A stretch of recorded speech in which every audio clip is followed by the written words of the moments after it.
On est de plus en plus nombreux à communiquer par Zoom avec ses prospects et ses clients.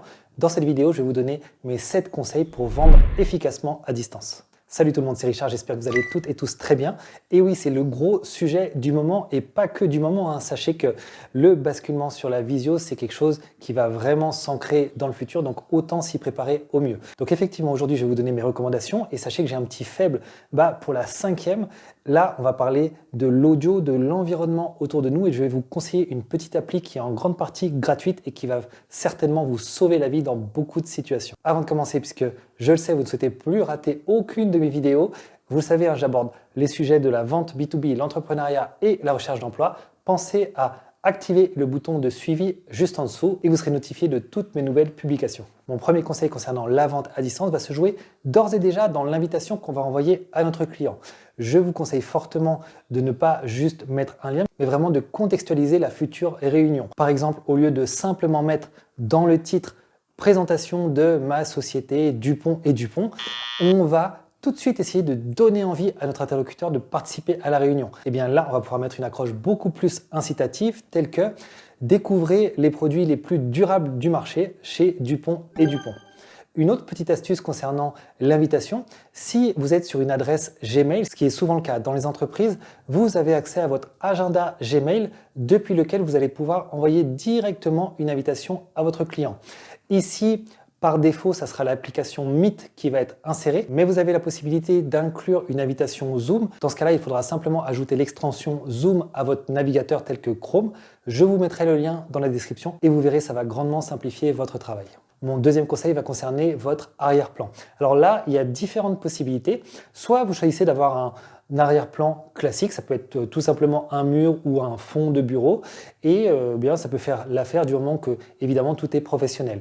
Dans ce cas-là, soit vous avez votre image complètement nette, soit vous pouvez aller dans les options de Zoom et mettre un flou, comme ça la mise au point sera vraiment focalisée sur vous-même, ou vous pouvez également choisir de mettre un fond que Zoom propose, un autre fond.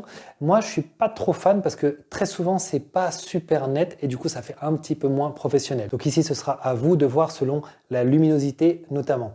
Un autre point, alors là, que l'on entend souvent, c'est d'avoir un fond le plus neutre possible. Je suis pas tout à fait de cet avis.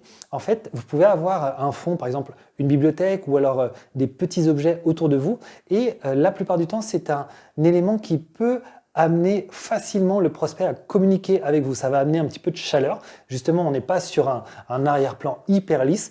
Là, vous avez un petit bout de votre vie qui va être inclus dans la conversation et ça peut être un très bon moyen justement de briser un petit peu la glace avec votre interlocuteur et c'est exactement ce que l'on cherche sur Zoom puisque quand on est à distance, forcément, il y a de la distance naturelle qui se crée et plus on va se rapprocher avec des petites conversations comme ça, des small talk, mieux ce sera pour notre conversation. Le troisième conseil va concerner cette fois notre affichage sur Zoom. Vous le savez, quand les autres participants vont vous voir à l'écran, ils peuvent vous voir en gros, ils peuvent également vous voir en petite fenêtre et dans ce cas-là, vous avez votre nom qui va s'afficher. Ici, assurez-vous que c'est votre bon intitulé qui est indiqué. Si jamais ce n'est pas le cas, vous pouvez aller directement dans l'onglet participants. Ensuite, vous avez une petite case bleue plus et là vous pouvez vous renommer. Ça peut être utile si par exemple vous utilisez l'ordinateur de quelqu'un d'autre ou tout simplement si votre nom de base lorsque vous étiez inscrit sur Zoom, vous l'aviez rentré un petit peu rapidement, une petite faute s'était glissée et du coup ça posait problème, donc pensez à cette fonction.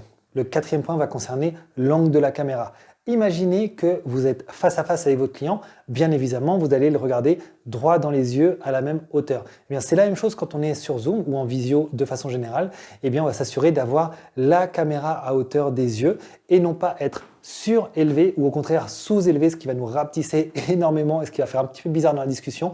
Donc pensez à bien ajuster cette hauteur. Alors on y arrive à ce 5e conseil, celui qui me tient le plus à cœur, il concerne l'audio. Vous savez, l'audio, c'est probablement ce qu'il y a de plus important dans votre discussion Zoom avec le client. Vous pouvez avoir une image qui saute un petit peu, ça c'est pas le plus grave. Vous pouvez avoir une image qui est légèrement floue, ça passe encore. Par contre, tout ce qui est audio, ça c'est trop désagréable, donc on va vraiment y faire attention. Et là, je vais vous parler d'une petite appli qui est absolument révolutionnaire. En fait, qu'est-ce qui se passe? Imaginons que vous habitez à côté d'une rue bruyante ou au contraire, imaginez que vous avez des travaux juste au-dessus de chez vous. Ça va rendre la conversation absolument insupportable.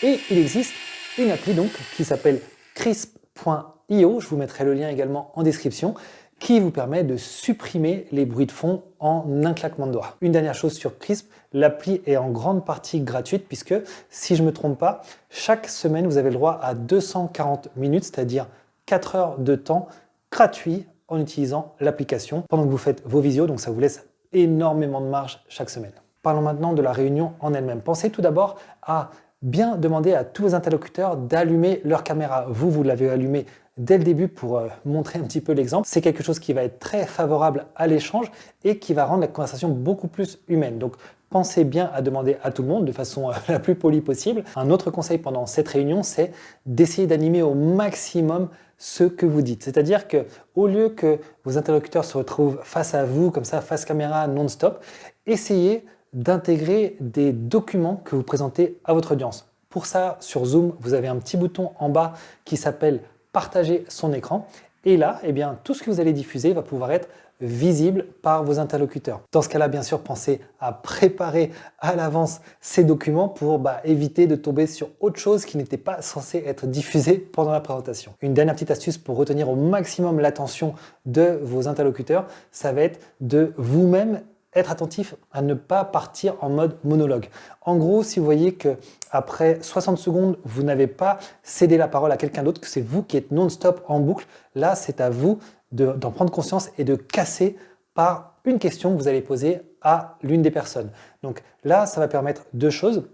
D'une part, de refocaliser l'attention de l'ensemble des participants sur votre sujet et d'autre part, de faire participer les autres, c'est-à-dire amener de l'interaction, concerner les autres pour qu'ils soient à nouveau attentifs à ce que vous dites. Enfin, le dernier conseil sur la vente en visio, ça va être de bien vérifier pendant toute la réunion l'onglet conversation. C'est-à-dire que ici, les participants vont pouvoir à la fois échanger entre eux, mais ils vont également parfois pouvoir vous poser directement des questions. Donc là, ça va être important de veiller pendant tout le cours de la discussion, d'être à jour sur ces questions parce que sinon ça va désimpliquer votre audience. Imaginons en effet que vous n'ayez pas pris ce soin, vous allez vous retrouver avec une liste colossale de questions à traiter à la toute fin de réunion quand tout le monde aura envie de partir, ce sera plus le bon moment. Donc vraiment, veillez à cet onglet. C'est tout pour aujourd'hui. Si vous souhaitez voir les prochaines vidéos et également voir mes prochains articles que je publie sur LinkedIn, pensez donc à activer bien le bouton suivre et pour ma part, je vous dis à très bientôt pour une prochaine vidéo. Ciao!